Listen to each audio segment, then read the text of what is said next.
Hello and welcome to Running the Table, the podcast where we run through everything on the table in the world of sports. And we're going around the league, division by division, giving season previews for this year. We've done the NFC East, so now we're going to move on to the AFC East. So, Tim, are you ready to go? Let's run it, baby. Let's do it. Let's start with the Buffalo Bills and Bills Mafia. Last year, they met fate. And fate being a coin. Gah, curse that coin. And it's foul, not coming up heads or tails or whatever the heck they called against Kansas City. But regardless, they were knocked out of the playoffs. So now all they had to do was run it back. And they pretty much did, with the exception of a few new faces being... The exception of one measly guy named Von Miller, who they handed a $120 million contract. That signing was really weird, if you ask me, because at this stage in his career, he's going to be paid until a bit of a resurgence with the Rams, but at the same point, granted, he's a good player and he's really going to help out that Bills defense. However, that's a lot of money. That's a lot of money. Josh Allen at quarterback, he should wreak havoc, and Stephon Diggs and Gabriel Davis, they should both eat. And that offense is pretty much the same as it was last year, with the exception of drafting James Cook. He should be interesting to watch because that running back position is wide open. And Dalvin's little brother, I think he'll become the lead back by the end of the season. But that's just what I'm believing. But although their safety tandem is really good in Jordan Poyer and Micah Hyde, I miss Micah Hyde, they're going to need Trey White to be healthy, or else they got a real cornerback problem. And they addressed that in the draft with drafting Kaiir Elam. But that's really the one weakness that I see from this Bills team. I have them going 12-5 and winning the AFC East and making a deep run into the playoffs. It's Super Bowl or bust for Buffalo, but, who knows? Your season could come down to the flip of a coin.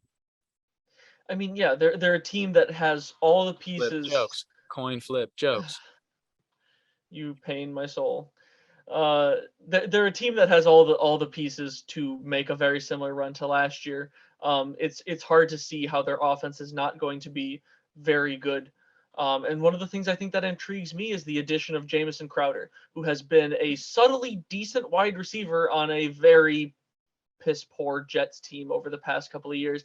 And in a different situation, I feel like there's a chance that he has a decent role on that team, and I think that he shores some things up at the wide receiver position. But like you said, they've got a lot of good things going for them. They already had a very good defense before they brought in Von Miller.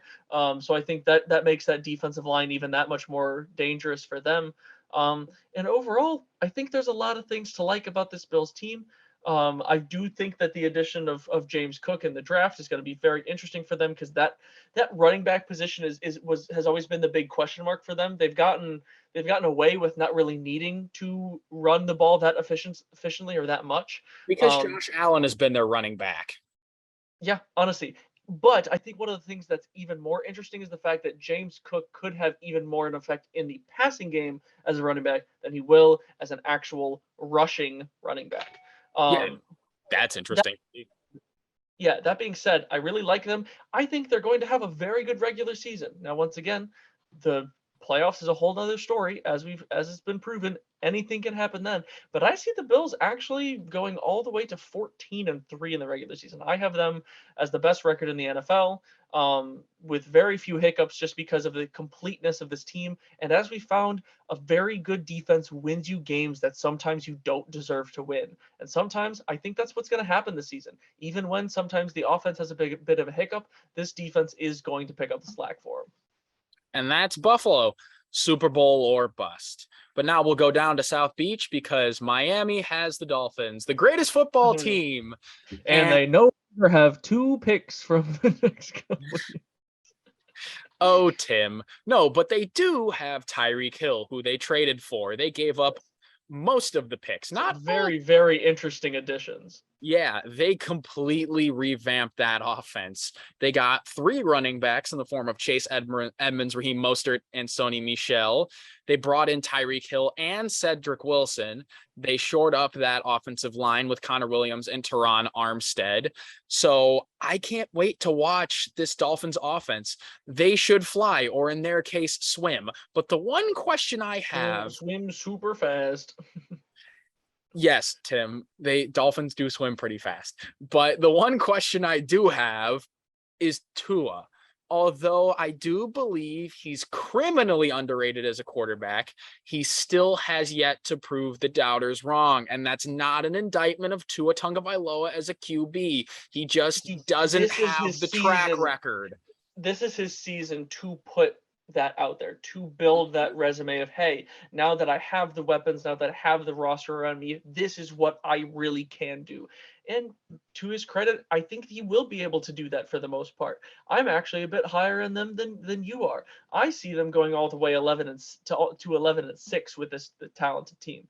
But the AFC is going to be really, really tough. Winning 11 games in this AFC, That's going to be hard. That's going to be difficult to do. It's going to be Yes. really. And Tim, what I look at is their schedule, right?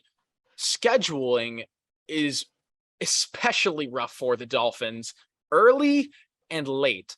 Weeks 2 through 4, you have the Ravens, the Bills, and the Bengals back to back to back. And then weeks 13 through 16, you have the 49ers, the Chargers, the Bills again, and the Packers. Yikes. Those stretches, I don't see the Dolphins winning many of those games. So I have them at 9-8 and on the outside looking in. And that's the sad reality of the AFC. There's going to be some teams that have the talent to make the playoffs that just don't. There are I'd say 11, 12 playoff caliber teams in this AFC, which is astronomical because only 7 of them make it. So mathematically speaking, some of them have to be on the outside looking in. Yeah, and here's the thing. The main reason behind my record at 11-6 for the Dolphins, I have them surprising teams in a couple of games that realistically, on paper, looks like they should not win. But as you pointed out in this AFC, I have them at 11-6, and they still come in as the 11th seed and miss the playoffs entirely. So if that gives you a hint of what my AFC looks like, God. Yeah, it's that crazy, and I think that's what's going to be the epitome of the AFC this year. There's going to be a lot of teams that do some crazy stuff. There's going to be a lot of games where we're like, didn't see that coming, just because of the fact of all of these teams have such high ceilings, but also can come crashing down if they just happen to have an off game. So this team is going to be incredibly fun to watch. They've got so many weapons now that they did not have previously. I think it's gonna be a fun one to watch, and I think they're gonna be able to surprise some people. Yeah, who knows? It is an even year, so anything can happen. But now we'll go to the NFL's version of the evil empire, but this is like after the second Death Star blew up because it's the New England Patriots. And Mac Jones leads the charge. And quite frankly, although they made the playoffs last year and they ran into the brick wall that is Bills Mafia, I'm not a believer in the Patriots this year because, like, every time it seems that they take one step forward, they take like 3 giant steps backwards because, like, yay playoffs, but like the draft and free agency, what are you doing? And it honestly seems like the island of misfit toys has been thrown together on a football team. And you're pretty much just going to count on the fact that Bill Belichick isn't losing his mind in his old age and like stay sharp, which, yes, Bill Belichick will coach the Patriots to some victories. But then again, like this ain't 2012 anymore. This is a new Patriots team. I don't like them this year. I'm exactly the same way with them. I don't like the additions they made. I don't think they really improved much as a team, and I also don't think with this team that they're going to be able to win as many games as they did last year. The back end of their schedule is tough. I just don't see them doing a whole lot. Now I think after their bye week, I've got them with 3 straight wins over the Jets, Vikings, and oddly enough, I actually have them upsetting the Bills for one of the Bills' 3 losses, Yeah. because I like being Yeah, confusing. Tim, I But mean, well, okay, you have them going 5-12. I have them going 8 and yes, 9 because they're the Patriots and, Belichick will coach them to some games. But I think you and I are very much on the same page that the Patriots aren't what they used to be, and they're no, going to take I a bunch just more don't like massive them. steps backward. Yeah. So, all Yeah, right, because everybody. the one other thing that I'll say about the Patriots is I think one of the things that people are overlooking is the inefficiency of Damian Harris. Yeah, I really that's think true. he was so touchdown dependent to be like a relevant running back last year. I don't see him having anywhere near as relevant of a season, and I don't think Mac Jones is at that point in his career yet to be that prolific of a passer, so I don't see this offense doing very much. All right, Tim, hide your moms because we're going to the New York Jets and greatest quarterback of all time, Zach MVP. Wilson. MVP. MVP. Hey, he's going to win the MVP if Aaron Rodgers doesn't. And Vegas has money on that one, as once that story about Zach Wilson came out, the bets came flooding in for Zach Wilson to win MVP. And if I'm being completely honest, rightfully so. But all jokes aside, this Jets team, they swung big and they hit big, especially in the draft, because they have 3 first-round picks and a second-round pick that will all make an impact right away. Breece Hall at the running back, Garrett Wilson at wide receiver, Jermaine Johnson on the edge, and Sauce Gardner at corner, right? They need Zach Wilson to keep getting better, and he needs the trend in the direction of this team, because if their quarterback and team are trending in opposite directions, it's not going to go well. But I don't think the Jets are going to be the dumpster fire that they were in years past. I have them playing somewhat competent football, and I have them going 6-11. I am just of the opinion, as much as he is the MVP of life, I don't necessarily see Zach Wilson as the MVP of this football team this year. I think you're going to have some bright spots. I don't think Zach Wilson is going to be one of them. Like I said, the additions are great, but my record kind of has them more at what I view their floor to be, which is 3-14. I definitely think they could squeak out another game or two, but I think part of that record for me is sort of just a product of their schedule.